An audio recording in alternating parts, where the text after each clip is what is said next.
the World Wrestling Federation in 1989 looked like an unstoppable juggernaut. WrestleMania 5 drew nearly 770,000 pay-per-view buys.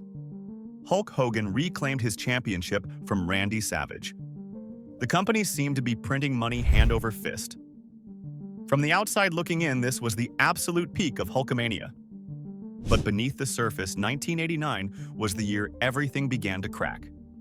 This was the year talented wrestlers were buried under humiliating gimmicks. This was the year a disastrous Hollywood crossover nearly tanked the company's credibility. And this was the year when the seeds of multiple scandals that would explode in the early 1990s were quietly germinating in the background. This is the complete story of everything that went wrong with the World Wrestling Federation in 1989. A year that exposed the fatal flaws hiding inside Vince McMahon's empire. The year began with a booking decision so baffling it still confuses wrestling historians decades later. On January 15, 1989 in Houston, Texas, Big John Studd won the second-ever Royal Rumble match. This was the first Royal Rumble held on pay-per-view and the first to feature 30 men. Studd eliminated the $1 Million Man last to win the whole thing. The problem was that Studd did absolutely nothing with the victory. He never received a title shot at WrestleMania 5.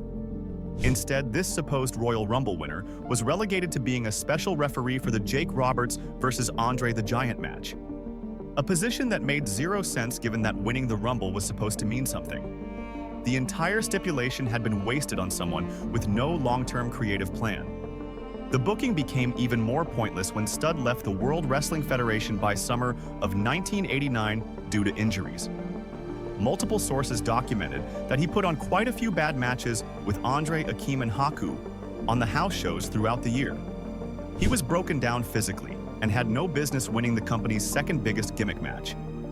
The undercard problems at Royal Rumble 1989 were equally glaring.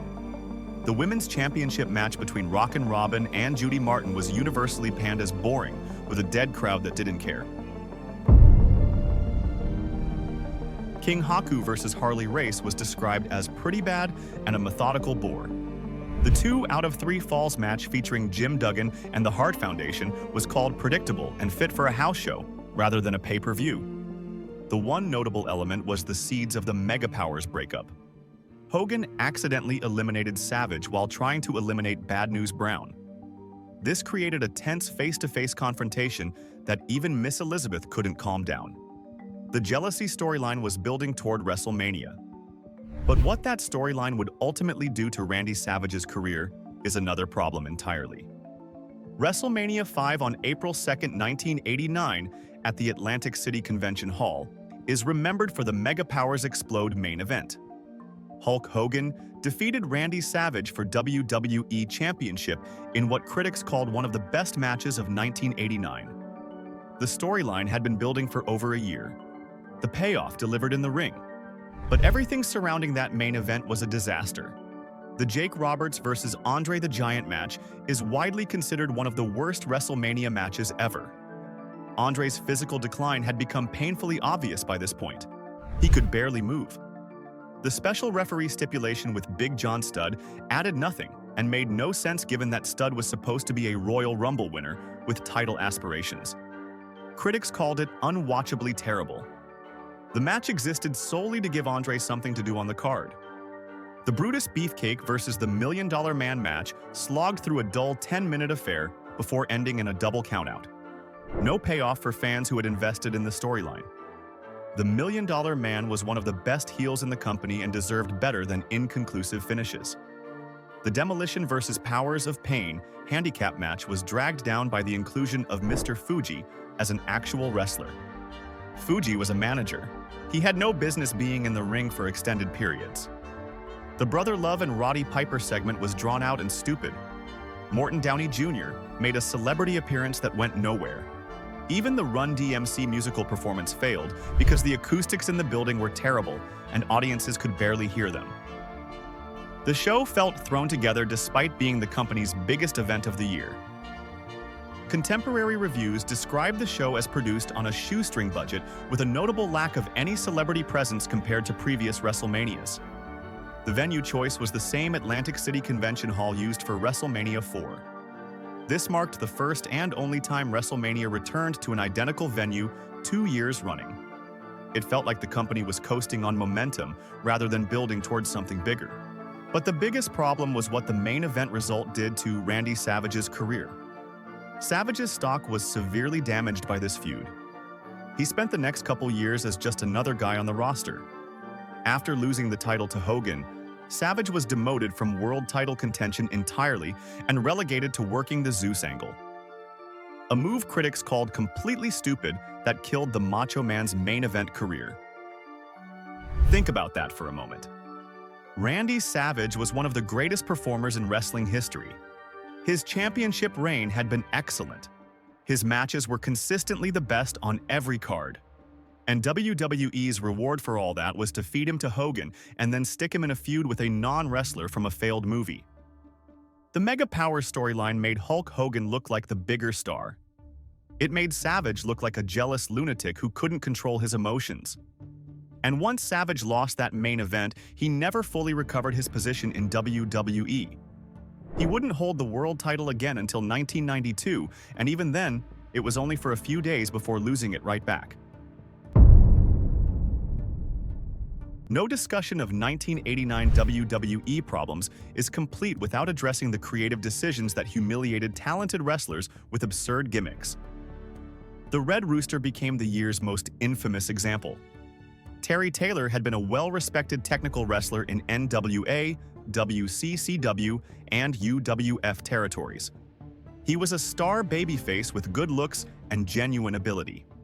When he signed with WWE in 1988, the company rebranded him as the Red Rooster, managed by Bobby Heenan. The premise was that Taylor was a rookie flunky meant to prove Heenan could manage anyone to gold.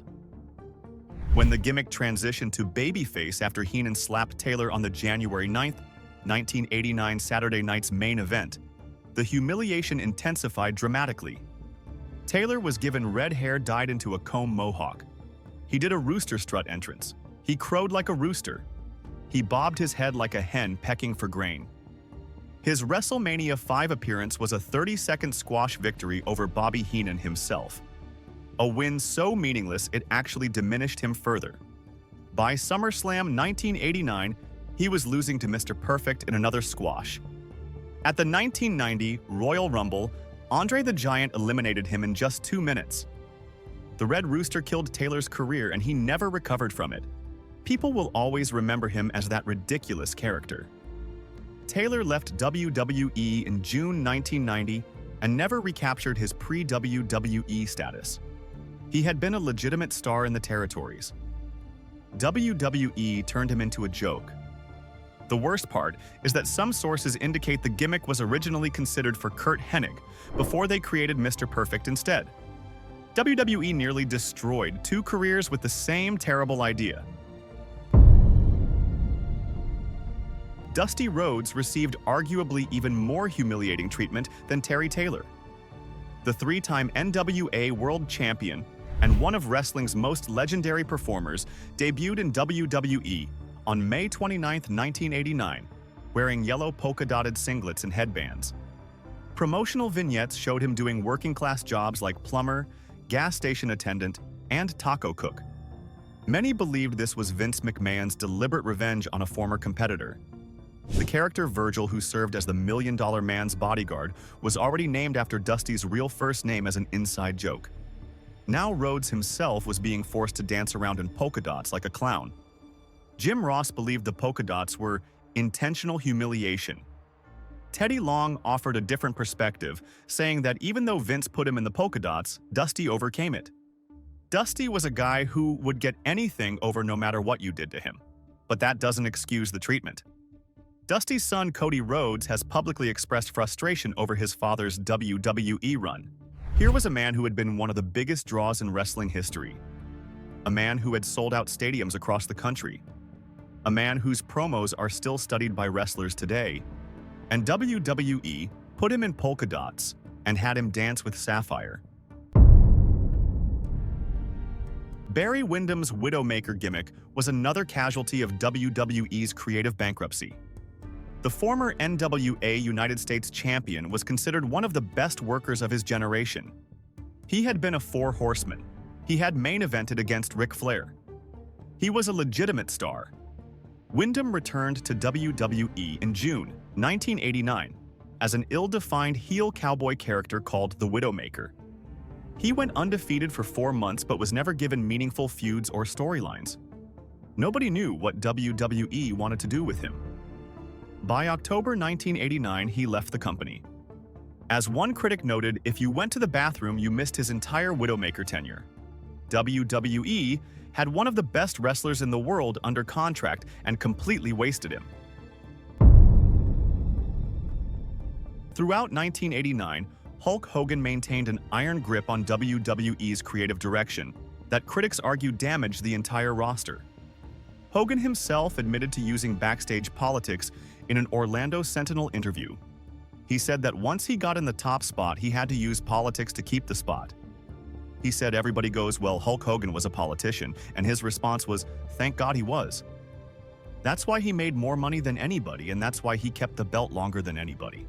The most revealing incident predates 1989, but illustrates Hogan's methods perfectly. Before WrestleMania 2 in 1986, Jesse Ventura attempted to unionize WWE wrestlers. Hogan informed Vince McMahon about the effort. This was revealed during a lawsuit deposition where McMahon testified under oath that Hulk Hogan told him about the union.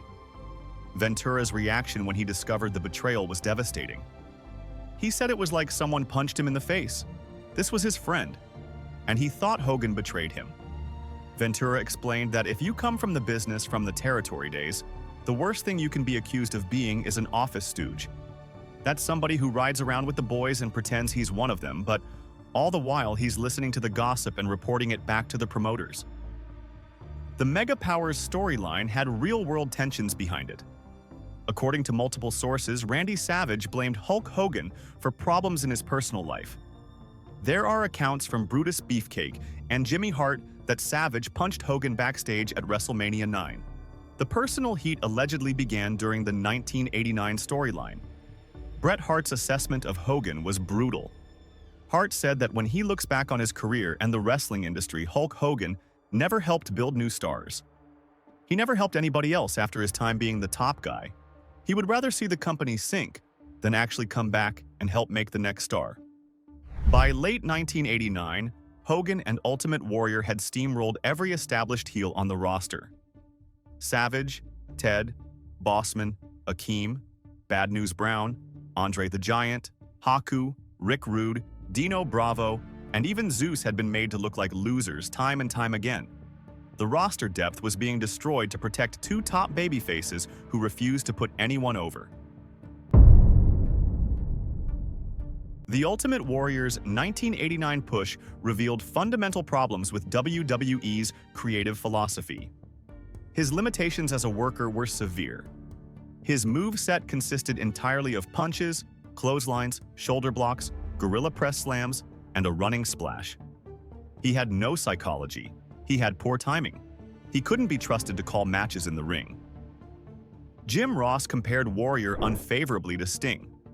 Ross said he thought Warrior's push was aesthetic-oriented with the colorful attire and face paint. But Sting wanted to learn. Sting was willing to learn. Sting had patience and time for everybody and was respectful. Warrior was none of those things. Ross said Crockett got the better deal with Sting by far. JBL was even more brutal in his assessment. He called Warrior an unadulterated piece of garbage who couldn't make it nowadays. Warrior was surrounded by talent and hidden by the fact that he couldn't actually wrestle. Warrior was also notoriously stiff and dangerous in the ring. Rick Rude, who carried Warrior to his best matches at WrestleMania 5 and SummerSlam 1989, reportedly confronted Warrior about his style. According to the stories, Rude won the fight that followed. Andre the Giant had a similar experience. Warrior was working stiff, and when Andre warned him to go easy, Warrior shrugged it off and continued his usual style. Until one day, Andre knocked him senseless with a punch to the head. After eating that punch from Andre, Warrior was a lot more careful. Bobby Heenan explicitly told Warrior not to hit him with a clothesline due to a bad neck. In defiance of this, Warrior did exactly what Heenan told him not to do and hit the former manager with a clothesline from behind. This doubled the risk to Heenan's already injured neck. Heenan held disdain for Warrior and said he was not a wrestler. He only joined wrestling because he thought it was easy money. Jake Roberts provided the most damning account. Roberts went to Warrior's private dressing room because Warrior demanded his own locker room separate from other wrestlers.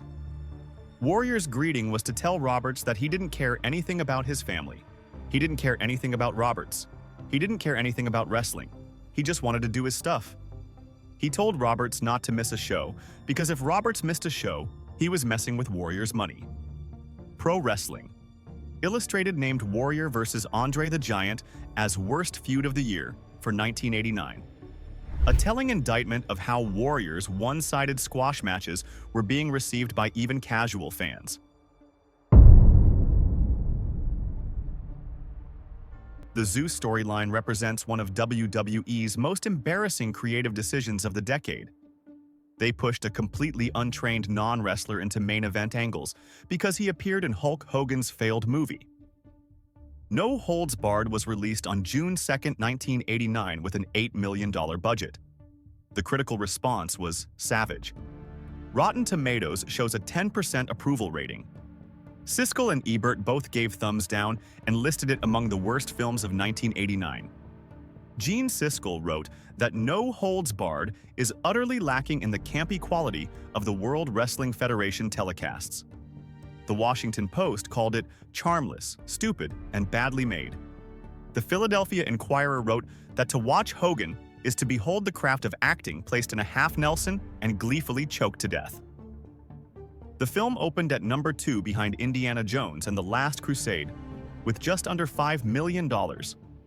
It grossed only $16 million total, which was barely double its budget. After distribution fees, Vince McMahon more or less broke even. The film lasted only 4 weeks in theaters. The script's origin story is legendary. When the original script draft was turned in Hogan and McMahon disapproved and checked into a hotel in Florida, they stayed up for 72 hours straight rewriting it together. According to Hogan's autobiography, he got writer's block on the climax, sat on the toilet, fell asleep, and saw exactly how the final battle would take place. He then rushed out and dictated to Vince with his eyes closed. Vince later joked about the failure on Monday Night Raw in 1997. He said Hogan promised him that if the movie lost money, he was going to return his salary. Vince guessed the check was still in the mail. The real problem was bringing Zeus into wrestling storylines. Tiny Lister, who played Zeus, had never been trained as a wrestler. He knew only 2 moves: the bear hug and choking. That was his entire repertoire. The $1 Million Man discussed the backstage reaction on his podcast. He said he was sure several guys were not too crazy about it. He didn't even think Hogan was so crazy about it. Vince thought he could make anybody into a star. They got out of Lister what they could, but that wasn't much. There wasn't much to work with. At SummerSlam, 1989's main event, things got dangerous. According to Brutus Beefcake, Zeus would get a little too aggressive during the match. Hogan and Beefcake developed a bizarre calming technique. They would mutter "Free James Brown" to Zeus, referencing James Brown's incarceration at the time. This apparently amused Zeus and had a calming effect on him. Despite these problems, SummerSlam 1989 did 625,000 buys, which was the second highest ever at that point. This success convinced Vince that Zeus was a walking cash cow. There are long-standing rumors that Hogan vs. Zeus was originally planned to main event WrestleMania 6. Thankfully, cooler heads prevailed. Zeus went 0-5 in WWE. He never won a single match. Every appearance saw him dominated by Hogan despite being presented as an unstoppable monster. The booking made no sense. If Zeus was supposed to be a threat, why did he keep losing? If he wasn't a threat, why was he in main events? His final appearance was the desperate No Holds Barred the match. The movie pay-per-view on December 27, 1989. A bizarre event showing the entire movie followed by a steel cage match taped on December 12th in Nashville. The concept was strange. Pay money to watch a movie you could rent at any video store, followed by a match featuring a guy who couldn't wrestle. The event remains one of the few WWE pay-per-views still not available on WWE Network. The Zeus experiment represented everything wrong with WWE's 1989 creative direction. They pushed spectacle over substance. They valued muscles over ability. They believed star power from outside wrestling could substitute for actual wrestling talent. Zeus proved that formula had severe limitations. Beyond the Zeus main event issues, SummerSlam 1989 featured a production gaffe that aired nationally. During a pre-taped interview with Rick Rude and Bobby Heenan, the SummerSlam logo fell off the wall. Mean Gene Okerlund yelped an obscenity and asked who put that up and whether that was $200 an hour. Production accidentally aired the blooper version instead of the clean take. Vince McMahon reportedly told commentators via headset to improvise. Jesse Ventura covered by calling Mean Gene a troublemaker. More significantly, SummerSlam 1989 nearly cost WWE Bret Hart. The Hart Foundation lost to the Brainbusters in a non-title match, despite the Busters being the tag champions. Earlier that day, the Harts and Vince McMahon had what Bret Hart called a long, tense discussion over the booking. McMahon refused to budge on his decision. Both Bret and the Anvil frustratedly left before the show was even over. Bret admitted to having financial hardships at the time. Paying for his own flights was a huge drain.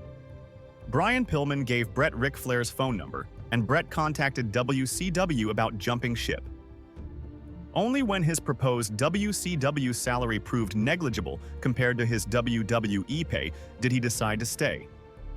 WWE nearly lost one of the greatest wrestlers in company history because of bad booking and even worse treatment of the talent. The most significant talent loss of 1989 was the Brainbusters. Arn Anderson and Tully Blanchard were former Four Horsemen members who represented the finest technical tag team wrestling of the era. They won WWE Tag Team Championship from Demolition on July 18, 1989, ending Demolition's 478-day reign. But their title run lasted only about 3 months before losing the belts back on October 2, 1989. Their final WWE appearance was October 31, 1989, in a match against the Rockers where Bobby Heenan fired them on television. The real story emerged at Survivor Series. On November 1, 1989, Tully Blanchard failed a drug test. He tested positive for cocaine. Bobby Heenan himself had to replace Blanchard as a wrestler on the Survivor Series card. WCW head Jim Herd rescinded Blanchard's contract offer when news of the drug test emerged. Herd also reduced Arn Anderson's offered contract from $250,000 per year to $150,000 per year. His reasoning was that they weren't worth as much separately. Anderson and Blanchard reportedly didn't speak for 10 years after the incident. The Brainbusters were named Pro Wrestling Illustrated's Tag Team of the Year despite their short WWE tenure. Recognition of matches that wrestling historians consider among the greatest of the era. Their work with the Rockers was particularly outstanding. Yet WWE let this talent walk away. WWE's women's division effectively ceased to exist in 1989. Rockin' Robin held WWE Women's Championship after defeating Sensational Sherri in Paris on October 8, 1988. Her title defense at Royal Rumble 1989 against Judy Martin was poorly received with a dead crowd. Robin's last title defense occurred on June 25, 1989 in Wheeling, West Virginia, against Judy Martin. She left the company by early 1990, and the Women's Championship was deactivated on February 21, 1990, due to inactivity. WWE Women's Tag Team Championship had already been deactivated in February 1989, with the Glamour Girls as final champions. Sensational Sherri's treatment epitomized the waste. She was a 3-time AWA Women's Champion with excellent technical ability, character work, and promo skills. Sherri could take bumps like no other woman of her era. Instead of building a division around her, WWE repackaged her as Randy Savage's manager starting at WrestleMania 5. As Sensational Queen Sherri, she spent 1989 screaming at ringside rather than wrestling. At SummerSlam 1989, Brutus Beefcake cut her hair after the main event.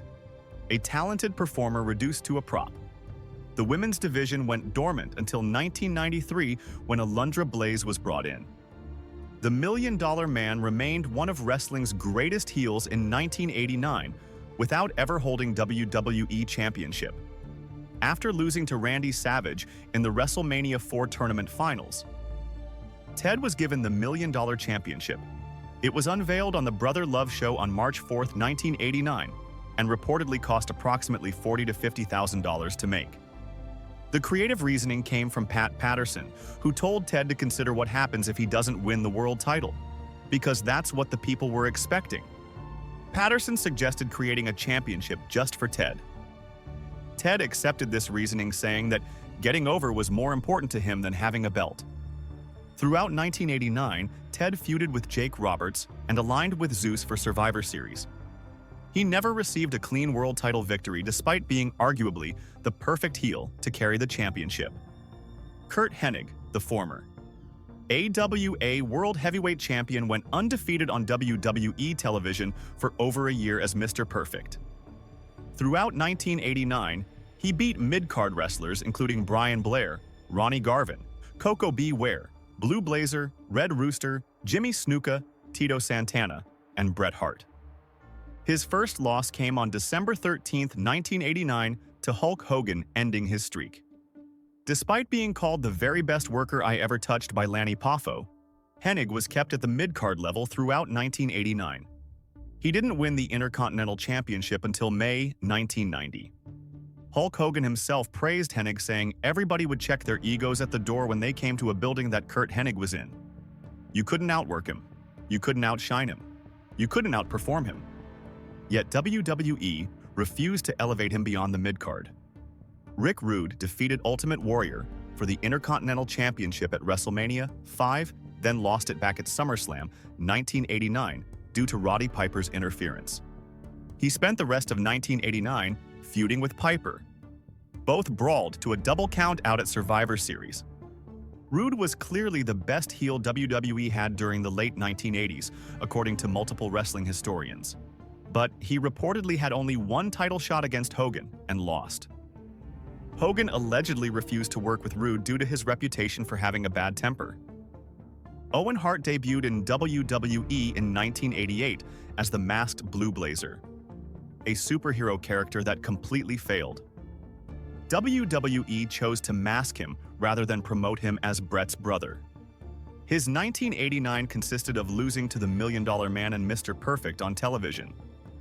Owen left WWE after WrestleMania 5 to tour the world and work Stampede Wrestling. He didn't return until 1991 under his real name. WWE had wasted a talented second-generation wrestler by putting him in a mask and jobbing him out. The November 23, 1989 Survivor Series at Rosemont Horizon in Chicago was plagued by problems. WWE changed the format from 5-on-5 to 4-on-4 teams. This ruined the Teams of 5 Strive to Survive tagline without creating a replacement.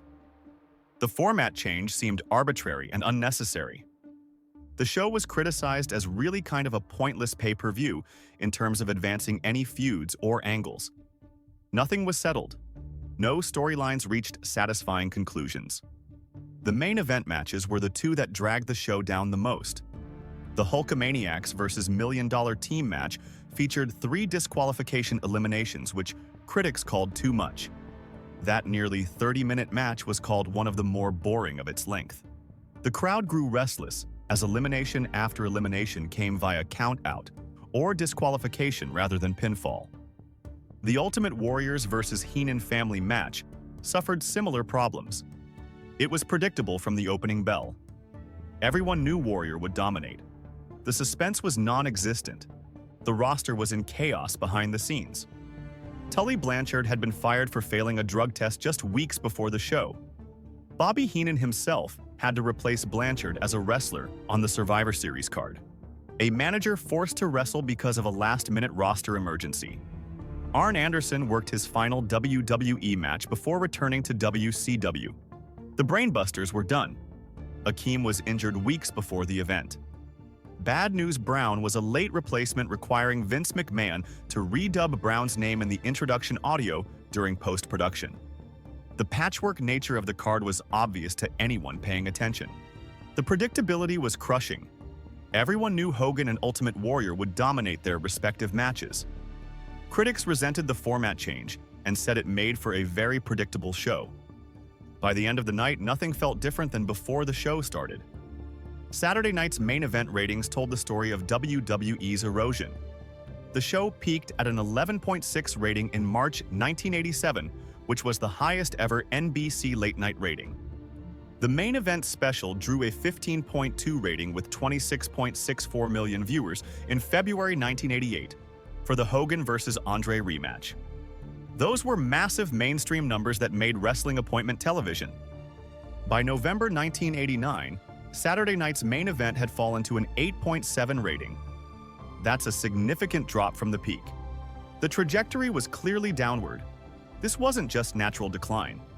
According to Dave Meltzer, the ratings erosion specifically indicated that mainstream fans were leaving not core wrestling fans. The novelty factor was gone. Hogan's drawing power was declining. The product had become stale with repetitive matchups. How many times could audiences watch Hogan overcome the odds against another monster heel? The formula was wearing thin. NBC noticed the decline and responded accordingly. They scaled back from 6 to 4 Saturday night broadcasts in 1990. The November 1990 episode was trimmed from 90 to 60 minutes. The network was losing faith in wrestling as a ratings draw. The final NBC Saturday night's main event aired April 15, 1991, with a 7.7 rating. NBC dropped WWE entirely after the controversial Sergeant Slaughter Iraqi sympathizer angle tanked ratings further and created a public relations nightmare. The partnership that had defined WWE's mainstream breakthrough was ending. And it was ending because the product couldn't sustain the audience it had built. Meanwhile, the NWA competition made WWE's creative deficiencies stark. While WWE was running squash matches on syndicated television, NWA was producing historic match quality in 1989. Ric Flair vs. Ricky Steamboat at Chi-Town Rumble in February. Flair vs. Steamboat at Clash of the Champions in April. Flair vs. Steamboat at WrestleWar in May. These three matches are still considered among the greatest in wrestling history. They told compelling stories in the ring through athletic competition and psychology. The Clash of the Champions match on April 2, 1989, drew a 4.3 TBS cable rating, running directly opposite WrestleMania 5. NWA deliberately counter-programmed WWE's biggest show of the year. And the quality difference was obvious. Contemporary criticism noted the Clash show was about 50 times better than WWE's WrestleMania 5 in terms of match quality. While WWE was giving audiences Andre the Giant barely able to move, and Zeus who couldn't wrestle at all, NWA was delivering 5-star classics. The philosophical divide was clear. NWA focused on athletic traditional pro wrestling with lengthy matches and compelling storylines. UWE focused on glitzy spectacle with short matches and cartoon characters. The cartoonish direction with gimmicks like the Red Rooster, Akeem the African Dream, the Genius, and the Bushwhackers was alienating wrestling purists who turned to NWA for quality. The Bushwhackers were particularly telling. In the territories as the Sheepherders, they had been a brutal, violent tag team. WWE transformed them into comedy characters who licked fans and marched around like idiots. That transformation represented everything wrong with WWE's approach. Take talented performers and turn them into jokes.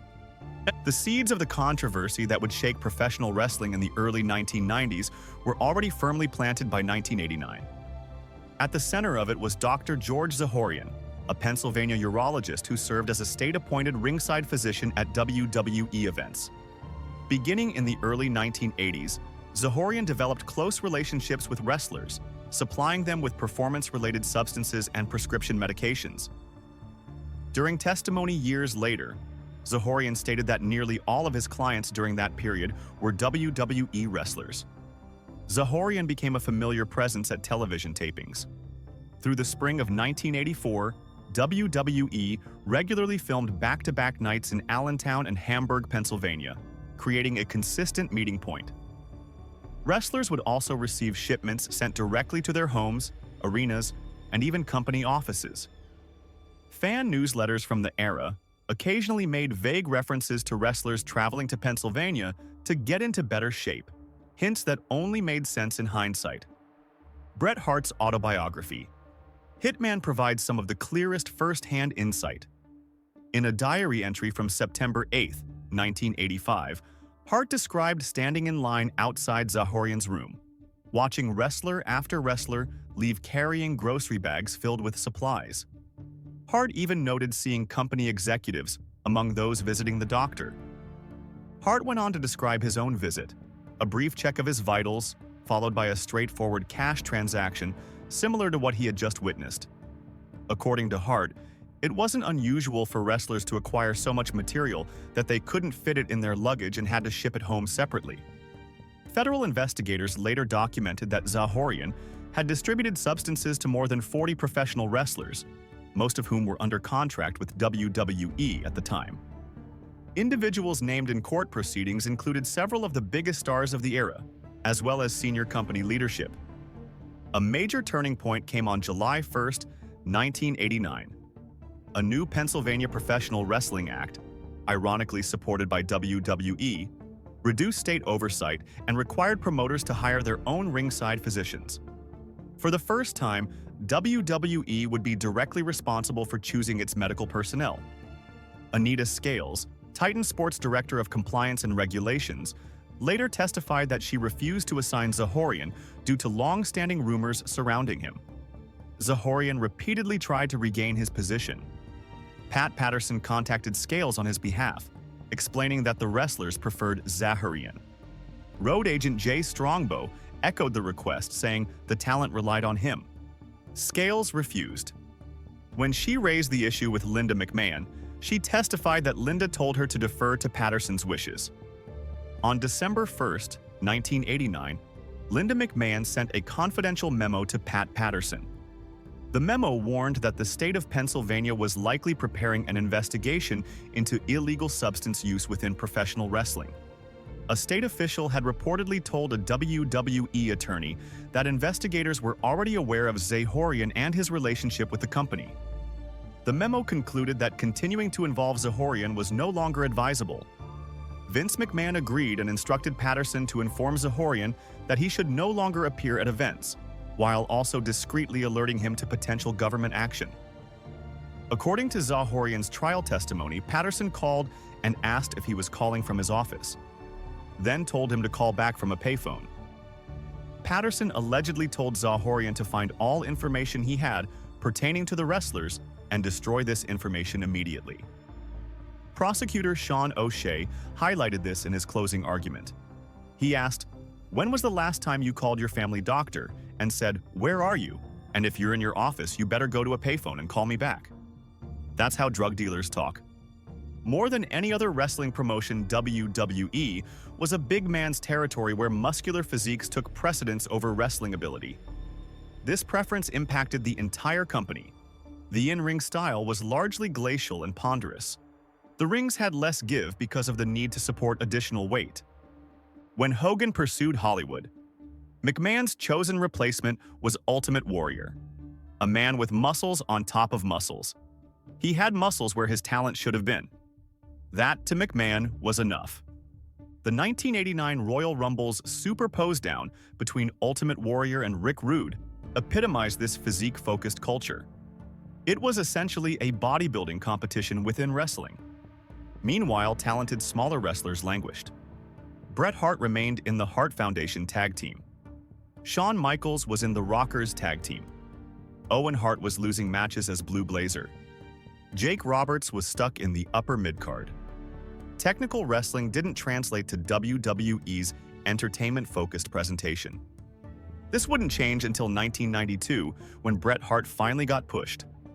And that only happened because there were no alternatives after Hogan left for WCW.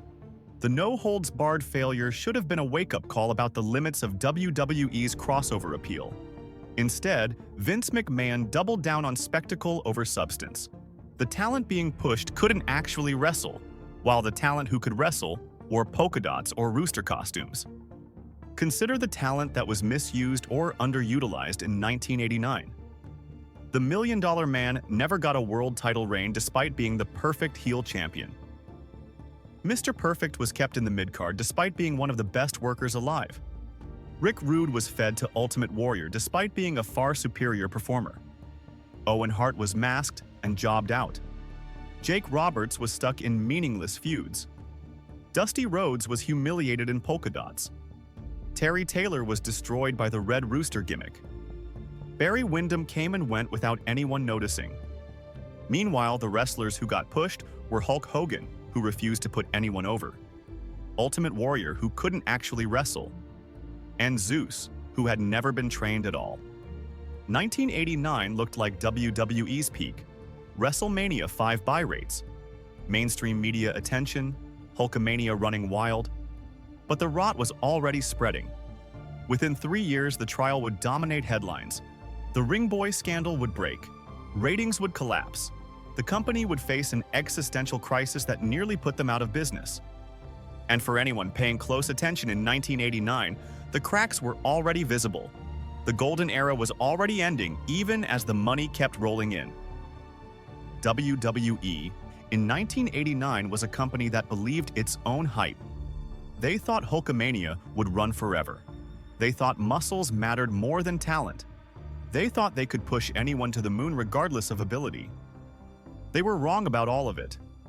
But what happened next in 1990?